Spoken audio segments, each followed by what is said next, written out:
Hello, babies. All right, Carson Wentz traded to the Commanders for 2 third-round picks. Ray's already laughing. One can go as high as a second, two idiots. The Commanders. Yeah. And they're paying his 2022 salary. All of it. Colts are getting a lot of credit for this, but not enough people are bashing them for making the initial trade last year, giving up 2 first round. Did one first? It was the first round. But there was also a second conditional into a first. Is that going to be a first? I don't. No. That was they didn't make the playoffs, right? That's what they got the first of. So I think it was a second and a third, and then the second was conditional if you played 75 or 80% of the snaps, which you did. So it turned either way, into they gave up more for Carson Wentz in his shitty play last year than they got back. However, in a depreciating asset that is Carson Wentz, sure, golf clap for the Colts, who are now in on the quarterback carousel, Jimmy Garoppolo, Deshaun Watson, whoever you want to put in there. I heard the Saints are going after Jimmy G. Oof. Kirk Cousins, any of those guys, if the Colts get any of those guys, it's an upgrade from Carson Wentz, who's one of the worst quarterbacks in football. I'm less worried about the Commanders, who are what they are. They're a trash organization. Until that guy sells the fucking team, they're always going to be that team, and it doesn't matter. Carson Wentz belongs there. But real quick, 30 seconds or less, Ray, are the Colts, let's say they get one of the quarterbacks, the least of which being a Kirk Cousins, Jimmy Garoppolo. Are they a threat now, or are they better than the Patriots next year? Better than the Patriots next year. Better than the Patriots next year.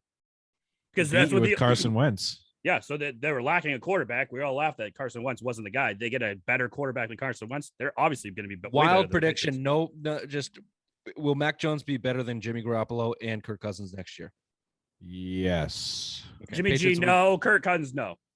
I mean, yes, better than Kirk Cousins. I think Mac will be better than both of them, and I think the Patriots will be better than the Colts because of it next year. But that's just specifically in a quarterback situation. Let's see what else the team does. Fair enough.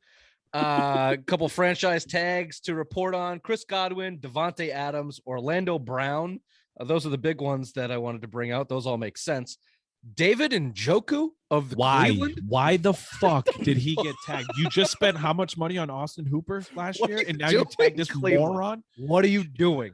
Is it maybe is that trade bait? Do you think that's trade bait? Or he's been trade bait for 4 years. He demanded a trade. He demanded a trade last year, and they got hurt. Done a goddamn thing. Mike Gesicki that's what it was. In Miami, also got franchised. He's good. I like him. I don't hate that. The Cowboys tight end also got Schultz. Cousin. Yeah. All right. Real quickly here on Patriots noise. Obviously, we know J.C. Jackson did not get the franchise tag. Reportedly, he wants $20 million. Here's my building take on this.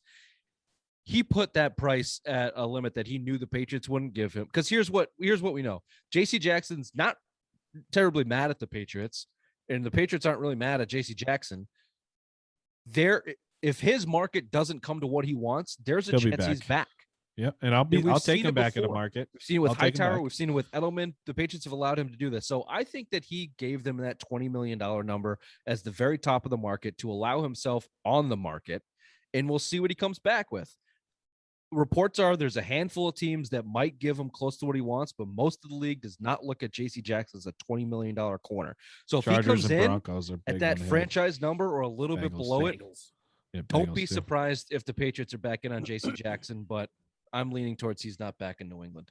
No, bye-bye. I have him back at 12 to 14. I don't think that would be where I've said it, or 12 to 15, maybe in that range. I'm not going any more than that. Let him go. Let him go. I don't think I think he's a little overrated. I don't think he's a number one. You just better have a backup plan, Bill. You just better have a backup plan. That's the problem. They don't. And, the guys that are not probably coming back, Slater, Hightower, McCourty, James White, all these guys, you're losing so much leadership. It's crazy. Yeah, old fucking slow leadership. I'm okay with that. But J.C. Jackson take McCourty back. Young and fast.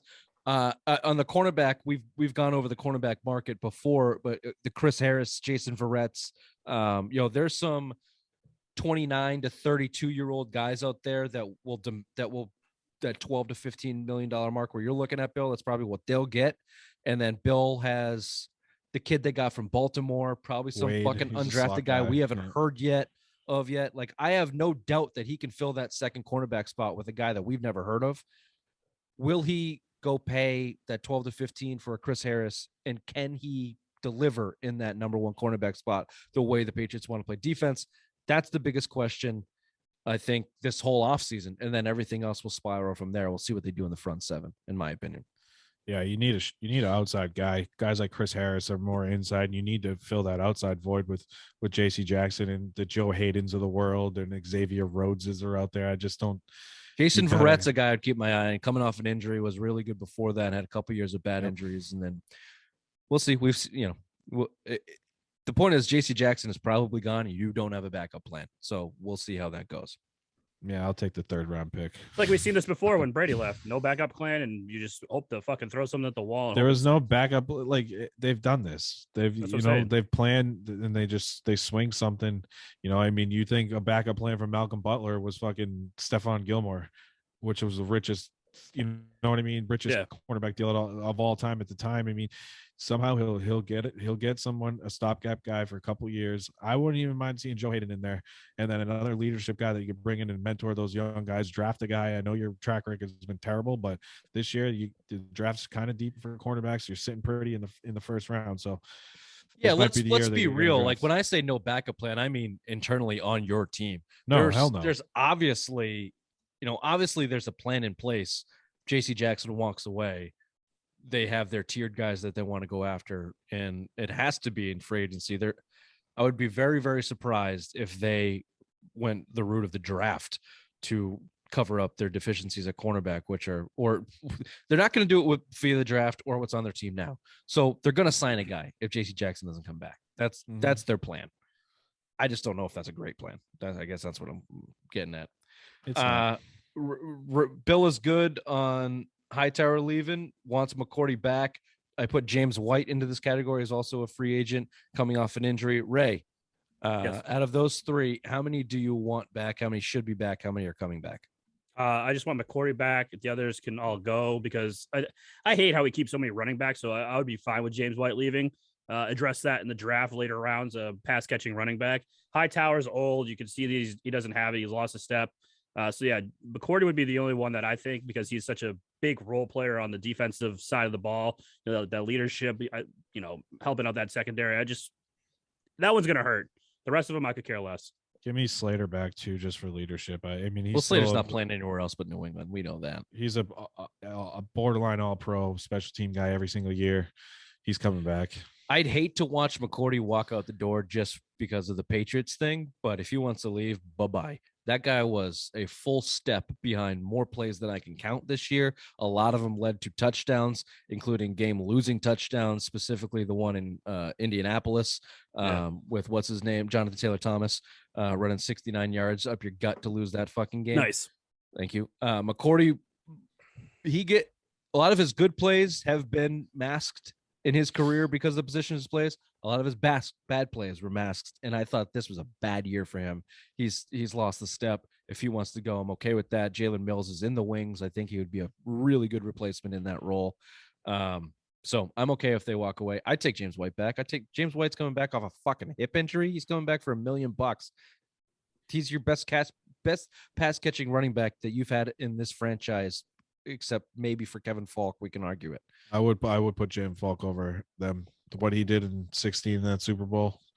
James White over Kevin Falk. Yeah, we've had this conversation too. So if he wants to come back, fuck yeah, I'll take James White back. Shit, as sure as hands as you can find in the NFL, I'll take him back. So how much money is too much money for him if he demands it on the free agent market? $2 million. I would go. Yeah, so, I think he comes back at $2 million, 1.752 for him. Yeah, it's it's whatever is not going to affect getting somebody else that they actually really need. All right, let's take a quick break. We'll come right back with some Celtics talk.